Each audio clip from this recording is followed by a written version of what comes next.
아무리 기량이 뛰어난 선수라고 해도 시간이 흐르면서 자연스럽게 오는 노쇠화는 피해갈 수 없습니다. 농구 왕제 마이클 조던 역시 예외가 아니었는데요. 90년대 마이클 조던을 통해 한 명의 슈퍼스타가 이끌어낼 수 있는 파급력과 부흥을 몸소 경험한 NBA는 조던을 너무나 사랑했던 반면 그가 NBA를 떠났을 때 그의 빈자리를 채워줄 차세대 마이클 조던 찾기에도 바빴습니다. 앨런 아이버슨, 코비 브라이언트 등 90년대부터 2000년대 사이에 데뷔한 전도 유망한 가드들에게는 한 번씩 포스트 MJ라는 칭호를 달아주는 게 국룰일 정도였습니다. 하지만 마이클 조던의 전성기에 비해 2년 차에 NBA 퍼스트 팀에 입성하면서 조던과 어깨를 나란히 했던 초신성 가드가 있었는데요. 이 선수는 바로 앤퍼니 하더웨이입니다. 2m 1cm라는 포인트 가드로서 우월한 신장과 볼핸들링, 득점력, 경기 운영 능력, 그리고 잘생긴 외모까지 뭐 하나 빠지지 않았던 페니는 마이클 조던의 첫 번째 은퇴 직후 등장해 폭발적인 인기를 누렸었습니다. 그의 등장이 얼마나 화려했는지 조던을 잇는 차세대 아이콘으로 부족함이 없었던 레전드의 커리어를 리와인드 해봅시다. 앤퍼니 하더웨이는 1971년 7월 18일 멤피스에서 태어났습니다. 아버지와 어머니가 모두 그를 버리고 떠나 어렸을 때부터 할머니의 손에서 자랐는데요. 똘망똘망한 눈에 귀여운 얼굴 때문인지 할머니는 손자를 프리티 베이비라고 부르면서 많은 사랑을 쏟았습니다. 근데 그렇게 부르던 프리티 발음의 억양이 사람들에게 팬이라고 와전이 되어 팬이라는 별명으로 사람들에게 불리게 되었습니다. 부모님이 없었기에 세상에서 버림받았다는 슬픔을 느끼기도 했으나 할머니는 아낌없이 손자를 위해 헌신했고 페니도 할머니의 사랑을 알았기에 우범지대에서도 아무런 일탈하지 않고 바르게 자랐습니다. 그는 미식축구와 농구를 즐겼는데 그 중에서도 미식축구를 너무 좋아해 미식축구 선수가 되겠다고 할머니에게 얘기를 꺼낼 정도였습니다. 그러나 미식축구를 하다가 매번 다치면서 집에 돌아왔던 손자를 걱정하던 할머니는 차라리 농구를 하렴 농구도 미식축구 못지않게 정말 재밌단다 라는 말로 손자를 회유했는데요. 할머니를 너무 사랑하던 페니는 그 말을 듣고 미식축구 선수가 되겠다는 꿈은 접고 농구에 본격적으로 시간을 쏟기 시작했습니다. 그 결과 트레드웰 고교 졸업반 때 평균 36.6득점, 10.1 리바운드, 6.2 어시스트라는 사기적인 스탯을 기록할 만큼 엄청난 기량을 드러냈고 일찌감치 존재감을 발산하는 페니를 데려가기 위해 많은 대학들이 러브콜을 보냈습니다. 수많은 대학들의 영입 제의를 뿌리치고 그가 선택한 대학은 고향에 있는 멤피스 스테이트였는데요. 입학 당시에는 학교 성적이 매우 낮아 입학 기준 미달 수준이었으나 대학교에서는 공부에 집중하면서 성적도 끌어올릴 수 있었습니다. 어떻게 공부에도 시간을 할애할 수 있었나 싶겠지만 신입생 때 페니는 괴한이 쏜 총에 다리를 맞아 경기를 뛸 수 없는 상황이었기 때문이었습니다. 그리고 페니의 이름이 전미에 알려지게 된 것은 2학년 때인 1992년부터였는데 마이클 조던, 매직 존슨, 찰스 바클리 등 당대 최고의 선수들이 뭉친 드림팀과의 연습 상대로서 맞붙게 된 것입니다. 당시 드림팀의 연습 상대는 대학생을 주축으로 꾸려져 페니 하더웨이, 크리스 웨버, 그랜트 힐과 같이 재능 있는 유망주들이 폭발적인 경기력을 선보였고 첫 연습 경기에서 쉬엄쉬엄 뛰던 드림팀을 이기면서 큰 화제를 불러일으켰습니다. 부상을 깨끗이 회복한 페니는 3학년 때 평균 22.8득점, 8.5 리바운드, 6.4 어시스트를 기록하면서 NCAA 전미 퍼스트 팀으로 선정되어 자신의 값어치를 한껏 끌어올렸는데요.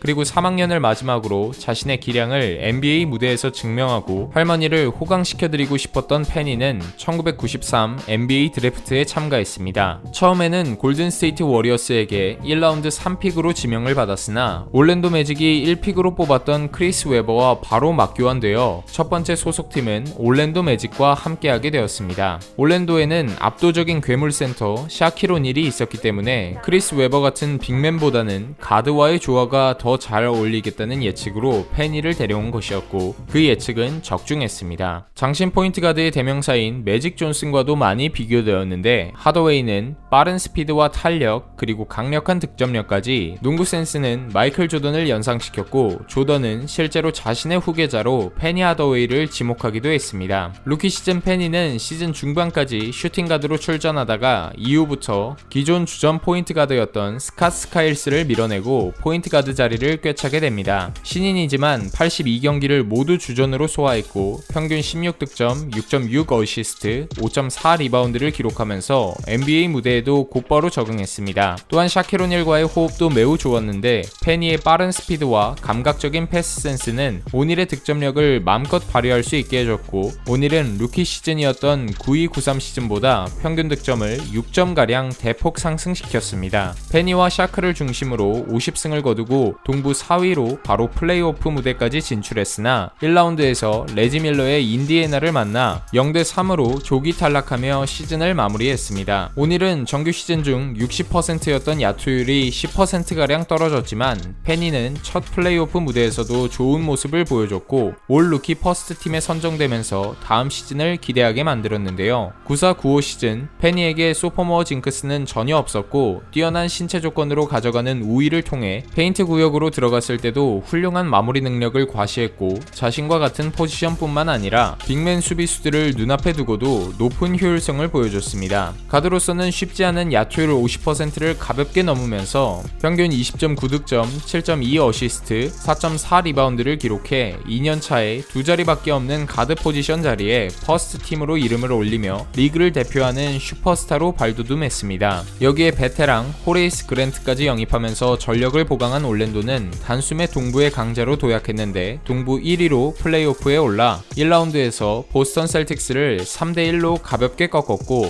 2라운드에서 조던이 돌아온 시카고 불스를 상대하게 됩니다. 복귀한 시즌이라 조던은 돌파하다가 공을 뺏기고 넘어지는 등 잔실수를 범하며 폼이 예전 같지 않았던 반면 올랜도는 샤크와 페니 외에도 호레이스 그랜트, 닉 앤더슨 등 주전 선수들이 모두 평균 15득점 이상 뽑아내주는 고른 활약을 통해 불스를 4대2로 꺾고 동부 컨퍼런스 파이널에 진출했습니다. 상대는 작년에 맞붙었던 인디애나 페이서스였는데 양팀 모두 홈 경기에서만 승리를 거둬내며 3승 3패 시리즈 동률로 7차전까지 가는 접전을 펼쳤습니다. 결전의 7차전 상대팀 에이스 레지 밀러는 3점슛 성공률 28%, 12득점으로 침묵한 반면 페니와 샤크는 42득점을 압작하면서 105대 81로 대승을 거두며 지난 시즌에 서력을 하고 생애 첫 파이널 무대에 오르게 되었습니다. 파이널 상대는 하킴 올라주원과 클라이드 드렉슬러라는 베테랑이 이끄는 휴스턴 로켓츠였는데 페니는 파이널 평균 25.5득점, 8어시스트와 함께 180 클럽 효율을 보여주며 정규 시즌보다 더 돋보이는 활약을 펼쳤는데요. 그러나 아직 어리고 큰 무대 경험이 없던 오닐이 올라주원과의 매치업에서 밀리면서 첫 경기를 2점 차로 아쉽게 내줬고 이후 시리즈 흐름을 바꾸지 못하면서 4연패를 당해 우승의 문턱에서 아쉬움을 삼켜야 했습니다. 하지만 아쉬움을 뒤로하고 3년차 시즌의 페니는 전성기를 맞이하게 되는데 시즌 초반에는 샤킬 오닐이 엄지손가락 부상으로 인해 12월 중반까지 결장했었고 에이스의 공백을 페니는 부족함이 드러나지 않게 채워냈습니다. 개막전 승리를 시작으로 네츠전에서 42점을 폭격했고 이 당시 역대 최다승 기록을 달리고 있던 불스를 상대로 36득점을 퍼부으며 첫 패배를 안겨주는 등 페니는 오닐이 빠졌을 때 평균 27득점을 기록하면서 동부 상위권에 머물렀습니다. 그러던 와중 오닐이 복귀하면서 60승 22패로 프랜차이즈 최다승 기록을 갈아치우는 역대급 시즌을 보내게 되었는데요. 다른 시즌이었다면 1번 시드로 프로배에 올라갔겠지만 시카고 불스가 72승을 거뒀기에 2번 시드로 플레이오프에 안착했습니다. 1라운드에서 만난 디트로이트를 3대0으로 제압하고 2라운드에서는 애틀랜타를 4대1로 가볍게 꺾으면서 순항한 끝에 동부 컨퍼런스 파이널에서 시카고와 다시 맞붙게 되었는데 불스는 물이 오를 대로 오른 상황이었고 올랜도는 그랜트를 부상으로 잃은 상태였기에 0대4로 허무하게 완패하고 말았습니다. 그래도 페니는 조던과 함께 2년 연속으로 퍼스트팀에 이름을 올리면서 조던의 버금가는 인기를 누렸는데 나이키에서 조던의 계보를 잇는 시그니처 모델로 발탁되어 에어 페니 시리즈가 제작되기도 했습니다. 그러나 96-97 시즌 올랜도와 페니에게 시련이 닥치기 시작했는데 팀 내 에이스였던 샤킬 오닐이 레이커스로 떠나버렸고 올랜도는 페니의 팀으로 거듭나려던 찰나 이때부터 고질적인 부상에 시달리면서 59경기 출장에 그쳤습니다. 그럼에도 불구하고 평균 20득점 이상 뽑아주면서 4시즌 연속 프롭 진출에는 성공했고 1라운드에서 마이애미 히트에게 2경기를 먼저 내준 뒤 3, 4차전에서 연속 40득점을 퍼붓는 엄청난 화력으로 팀을 멱살 잡고 캐리하기도 했습니다. 하지만 결국 5차전을 내주면서 올랜도는 조기 탈락했고 페니는 이 시즌 이후로 눈에 띄게 기량이 하락하게 되는데 97-98 시즌에는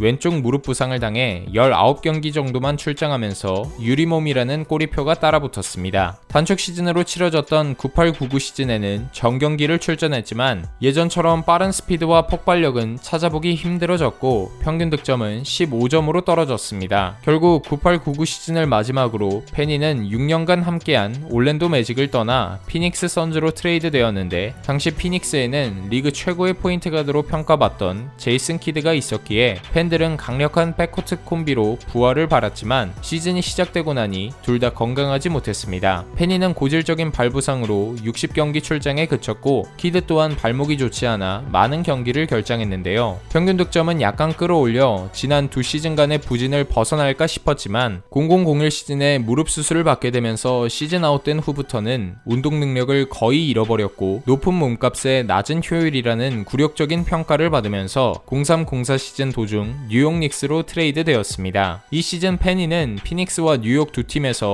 76경기에 출장하였지만 선발 출장 경기는 14경기에 불과할 정도로 플레이 타임은 축소되었고 9.2득점, 2.3 어시스트, 3.8 리바운드라는 초라한 성적만을 남기게 됩니다. 결국 05-06 시즌 뉴욕에서 4경기만 출장하고 방출된 페니는 사람들의 관심을 한몸에 받던 스타 반열에서 점점 멀어져 갔습니다. 그러다 한 시즌을 쉬고 07-08 시즌 마이애미 히트와 비보장 계약을 맺고 코트로 복귀하였지만 16경기 출전, 평균 3.8득점, 2.2 어시스트, 2.2 리바운드라는 초라한 성적만을 남기고 방출되면서 NBA 커리어를 마감하게 됩니다. 5년 남짓했던 짧은 전성기를 보냈지만 그 사이 NBA 올스타 4회 퍼스트팀 2회에 빛났던 페니가 만약 부상이 없었다면 조던의 버금가는 선수가 되지 않았을까라는 아쉬움 때문에 팬들에게는 더욱 잊혀지지 않는 선수인 것 같습니다.